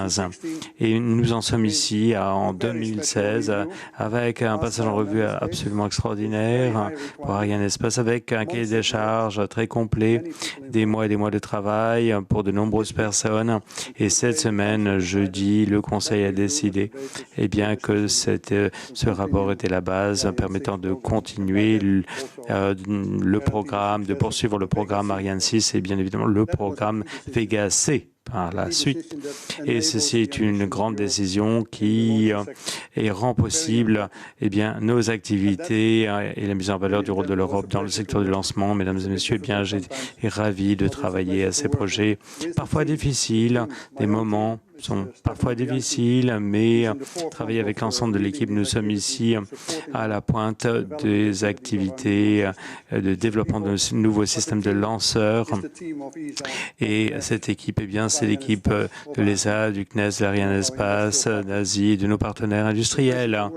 Et je suis ravi de travailler avec cette équipe et je souhaite tout le meilleur à mon successeur Daniel Neuschwander. Et c'était vraiment un plaisir de travailler dans le cadre de cette coopération. Je vous remercie pour cette coopération, la coopération avec le CSG, Bernard Charmant. Merci beaucoup pour votre contribution fabuleuse au fil des ans. Et également, la réussite revient à l'équipe européenne qui crée cette réussite. Je pense que le CSG, c'est la démonstration la plus visible de la réussite pour l'Europe dans le cadre de ce lancement en particulier. Et aujourd'hui, ceci en est un exemple et à l'avenir. Mesdames et messieurs, Vega C va bientôt arriver. Mes meilleurs vœux à tous et merci encore.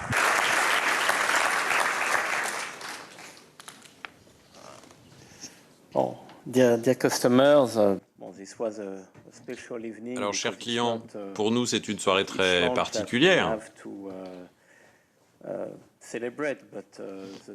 C'est pas simplement un lancement que nous célébrons, mais c'est aussi le départ de Bernard et Gaëlle, qui sont des amis très chers. Donc je pense qu'il a bien fallu prendre le temps de leur rendre hommage. C'était nécessaire. Maintenant, pour revenir au CSG, nous reviendrons ici en octobre avec une Ariane 5, un lancement très important pour deux raisons. Tout d'abord parce que nous aurons de beaux clients, de beaux satellites. Nous allons lancer pour l'Inde, partenaire, et pour l'Australie, partenaire de longue date, et le Project NBN SkyMaster 2. Donc un lancement très très important, puisque ce n'est pas à chaque lancement que nous lançons pour deux pays majeurs, tels que l'Inde et l'Australie, mais de plus, si tout se passe bien, et ce sera le cas, comme d'habitude, nous devrions battre, ou en tout cas égaler, le record d'Ariane 4, c'est-à-dire 74 succès d'affilée. C'est ça l'objectif. Merci beaucoup, mesdames et messieurs, et je vous souhaite une très bonne fin de soirée. Merci.